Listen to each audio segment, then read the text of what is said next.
Kumusta mga brad? Yung mga scooter nga po na galing India, medyo kakaiba din talaga yung mga design nila. Bulky yung kaha, tapos maliit yung mga gulong. For example, yung Suzuki Bergman, 125cc lang siya pero napaka-bulky ng kaha niya. At kung ano yung binalki ng kaha niya, siya din namang niliit ng gulong niya. Kaya ang tawag tuloy ng mga tao, Johnny Bravo. Ganon din po yung sa Suzuki Avinis. Bulky yung kaha, tapos maliit na naman yung mga gulong. Tapos yung itsura niya parang nakangisi pa. Kaya ang tawag tuloy ng iba, para daw siya nakangising sigbin. Kaya pagdating nga po sa pamimintas, suking-suki na talaga silang dalawa.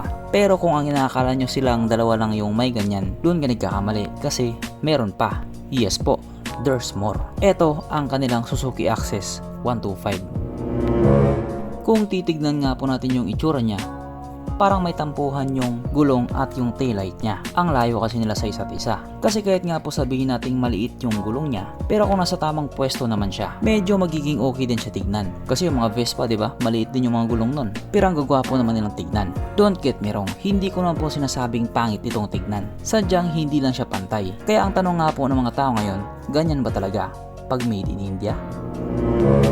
Hindi ba talaga pantay yung mga gulong nila? Hindi ba talaga pantay yung pagkakapwesto sa kanila? At ano nga po yung paliwanag sa mga gulong na yan? Bakit naman nagkaganyan?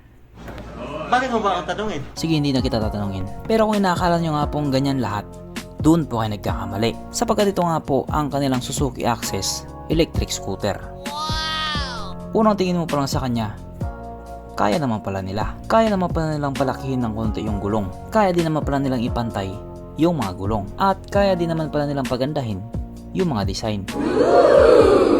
Kung ikukumpara nga po sa ibang scooter nila, di hamak na mas may dating to. Yes po, pogi nga po ang isang to. Kaso lang ito po ay isang electric vehicle. Di baterya po siya, di charge po siya. Hindi po siya di gasolina. Kaya masama ba yun? Syempre hindi naman. Mas okay nga to, eco-friendly. So bali ang single charge nga po dito sa electric vehicle nito ay kayang umabot sa layong 95 kilometers. Tapos yung normal charging time naman po niya ay kayang umabot ng 6 hours bago mag 100%.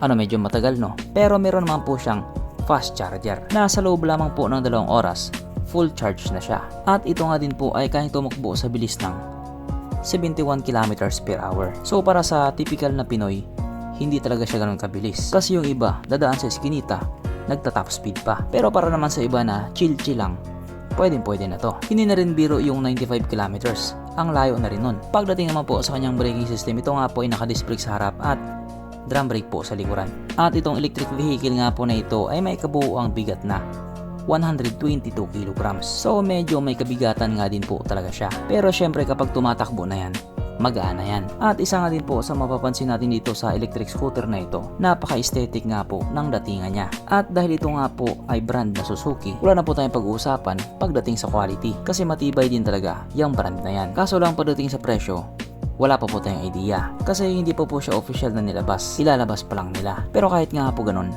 wala pa din tayong bounce. Bye.